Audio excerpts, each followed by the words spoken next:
নমস্কার বন্ধুরা, মধুমিতা হোম কিচেনের আরেকটি নতুন পর্বে আপনাদের সবাইকে স্বাগত। সামনেই আসছে সরস্বতী পুজো।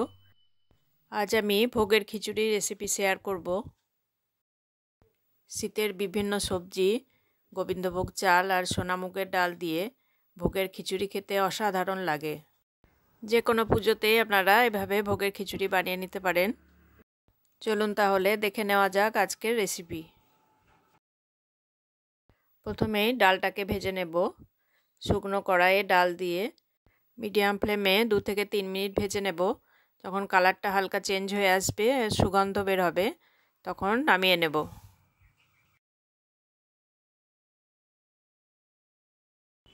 এবার কড়াইতে 3-4 টেবিল চামচ তেল গরম করে নিয়েছি।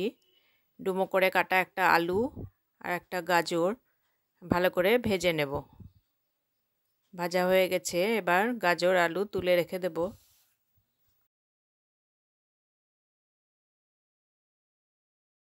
বাকি তেলে আমি এবার ফুলকপিটা ভেজে নেব। ফুটন্ত জলে সামান্য হলুদ দিয়ে ফুলকপি 1 মিনিট মতো ভাপিয়ে রেখে দিয়েছিলাম। ফুলকপি ভালোভাবে ভাজা হয়ে গেছে, তুলে রেখে দিচ্ছি। আরও 1 চামচ মতো তেল অ্যাড করে দিয়েছি। গরম হলে এবার 2টো তেজপাতা, একটা শুকনো লঙ্কা, 3টে কাঁচা লঙ্কা, 1 চামচ জিরে দিয়ে দিলাম, 1 চামচ আদা বাটা, 1 চামচ হলুদ গুঁড়ো, 1 চামচ জিরে গুঁড়ো একসাথে সামান্য জল দিয়ে গুলে রেখেছিলাম। এবার এই মশলার পেস্টটা দিয়ে দিলাম।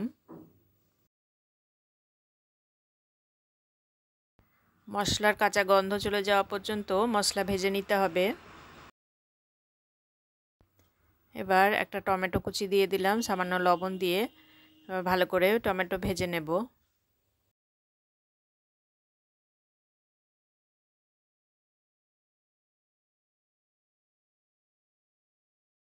টমেটো ভালোভাবে ভাজা হয়ে গেলে এবার মটরশুঁটিটা দিয়ে দিলাম।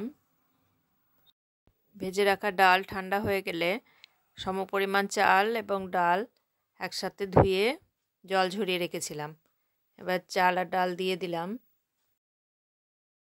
চাল ও ডাল মশলার সাথে আরও 2-3 মিনিট ভেজে নেব।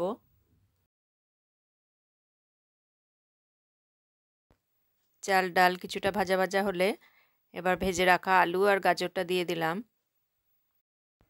অন্যদিকে 1.5 লিটার জল গরম করতে বসিয়ে দিয়েছিলাম। এবার গরম জলটা ঢেলে দিলাম।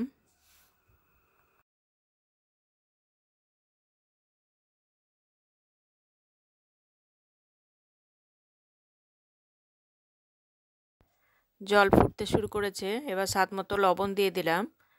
আঁচটাকে মিডিয়ামে রেখে এবার মাঝে মাঝে নাড়াচাড়া করে নিয়ে রান্না হতে দেব। চাল ডাল অর্ধেক সিদ্ধ হওয়ার পর ভেজে রাখা ফুলকপিটা দিয়ে দিলাম।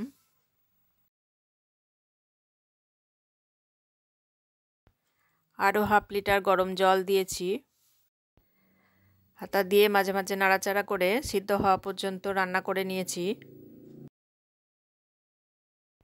চাল ডাল খুব ভালোভাবে সিদ্ধ হয়ে গেছে, এবার 1 চামচ চিনি দিয়ে দিলাম।